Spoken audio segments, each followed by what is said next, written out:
बहुत आसान तरीका है कि जब भी साक्षी भाव आ जाए, आपसे जो भी कर्म हुए हैं उनको मेरा मान लेना है या मेरे ही हैं, और उसको साक्षी भाव में मन में दोहराना है कि आज ऐसा हुआ, ऐसा बोला, ऐसा किया। और वो साक्षी भाव में होगा, इसका अर्थ है कि मनो शरीर द्वारा हुआ है, यही जाना जाएगा।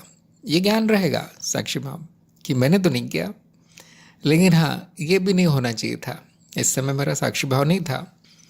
इस तरह से उसको 5 मिनट दोहरा लीजिए।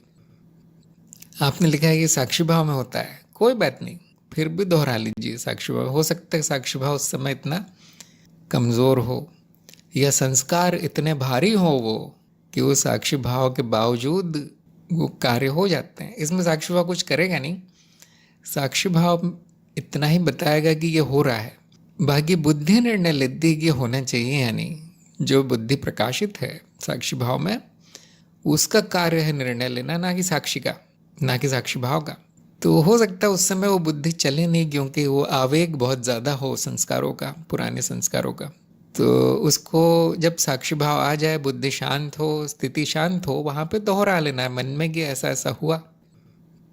और इसका क्या फ़ायदा है? इसका ये फ़ायदा है कि अगली बार जब वो स्थिति आएगी, क्रिया प्रतिक्रिया, तो साक्षी भाव थोड़ा सा मजबूत रहेगा, क्योंकि वो दोहराई गई है मन में। इस एक प्रकार की साधना है। दोहराने का अर्थ ये नहीं कि आप उस पर बैठ के विचार करते रहें, चिंता करते रहें, या स्वयं को बुरा भला कहते रहें कि ये मैंने क्यों किया। ये नहीं है दोहराना। दोहराना मतलब निरपेक्ष होकर देखिए, बस याद कर लेना है। वो साक्षी भाव में होना चाहिए दोहराव। तो उसके अगली बार जब वो होगा घटना उससे मिलती जुलती, तो साक्षी भाव बना रहेगा।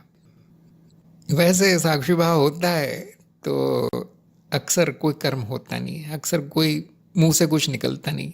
तो जिसको आप साक्षी भाव कह रहे हैं, हो सकता है वो साक्षी भाव ना हो। अच्छा, संबंधों में ऐसा होता है, इसका अर्थ है संबंधों में अशुद्धि है। इसलिए आपको चरण 6 में बताया जाएगा संबंधों का क्या करना है। तब तक कहीं लिख के रख लीजिए कि ये संबंधों में मेरी अशुद्धि है। अशुद्धि कहाँ है? दूसरे व्यक्ति में नहीं, स्वयं में कहीं है। शायद उसका महत्व ज़्यादा है, शायद आसक्ति या निर्भरता बची है, और वो शुद्धिकरण के बाद जाएगी, न कि साक्षी भाव को सीखते समय। साक्षी भाव के साधना में केवल सीखने पर ध्यान देना है, अभी से कुछ करना नहीं है। बस कहीं लिख कर रख लीजिए कि हाँ, जब संबंधों की बात आती है तो साक्षी भाव उड़ जाता है, कहीं गायब हो जाता है। जो यंत्रवत होता था वो हो रहा है। और उसको भी देख लेना है कि हाँ, उसको जब साक्षी भाव आ जाए तो एक बार देख लेना, दोहरा लेना है मन ही मन, कल्पना में कि ऐसा ऐसा हुआ। उस पर ज़्यादा 5 मिनट से ज़्यादा नहीं सोचना है। और जहाँ जहाँ पर भी साक्षी भाव रहता है उसी को अपनी सफलता मान लेना है। बाकी छोड़ दीजिए। इतना तो कुछ ही दिनों में 100% होने लगे, वो संभव ही नहीं है। वो उम्मीद करना भी ठीक नहीं है कि 2 हफ्ते हो गए साधना के, लेकिन जब बुरी परिस्थिति आती है तो चाहे वो हो ना हो, कुछ और कर्म हो जाते हैं। तो वो बहुत प्राकृतिक है, ऐसा ही होगा, कई जन्मों तक ऐसा ही होगा। बहुत से लोगों को दुख होता होगा आप आशीर्वाद दे रहे हैं या बद्दुआ दे रहे हैं? नहीं, ये सच्चाई, ये कड़वी सच्चाई बता रहा हूँ मैं। आप लोगों को धोखे में रखना तो ठीक नहीं है। ये हमारे कार्यक्रम का उद्देश्य नहीं है कि 2 हफ्ते में आप पंडित बन जाएंगे, साक्षी भाव के विद्वान बन जाएंगे, स्वामी हो जाएंगे अपने। स्वामी कौन है? जो जिसका मनो शरीर पर पूरा नियंत्रण है, वो स्वामी है। तो हमने तो ऐसा कभी नहीं कहा कि आप 2-3 हफ्ते में ऐसा हो जाएंगे। आजीवन चलेगी साधना।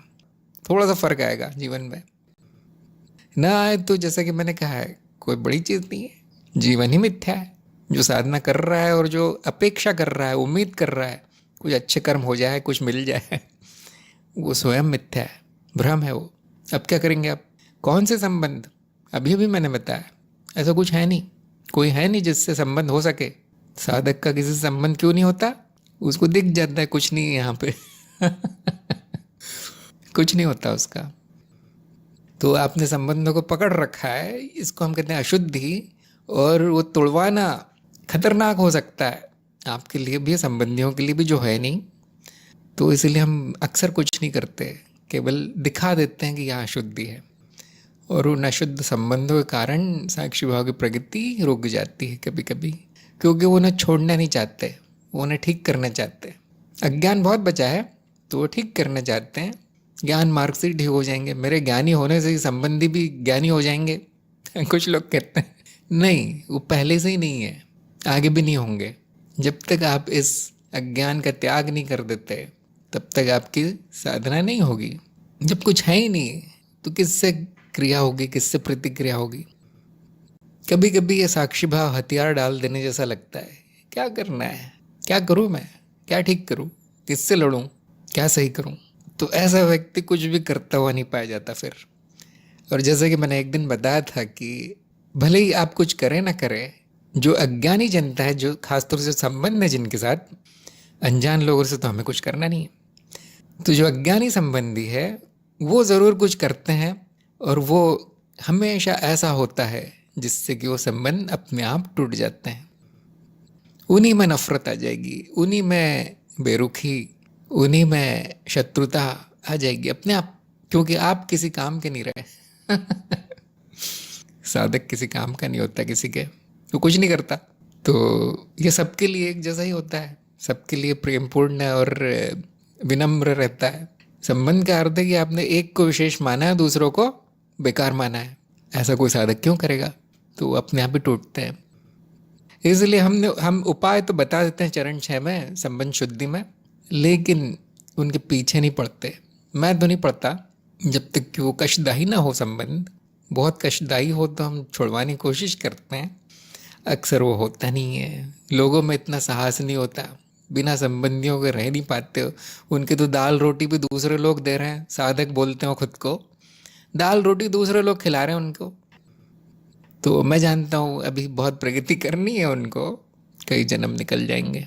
तो इसीलिए जितना हो जाए उतना, जो छोड़ सकते हैं उतना, जितनी प्रतिक्रियाएं, जितने कर्म त्याग सकते हैं उतना, उसी में संतुष्ट रहिए। हाँ, मार्गदर्शन दिया जाएगा, निर्देश दिए जाएंगे, अशुद्धियाँ बताई जाएंगी, उससे ज़्यादा हम कुछ नहीं कर सकते। जिसको ज्ञान हो गया वो सोचेगा भी नहीं, जिसको ज्ञान हो गया वो साक्षी भाव की साधना भी नहीं करेगा। वो भी तो मिथ्या है, करने वाला कौन है।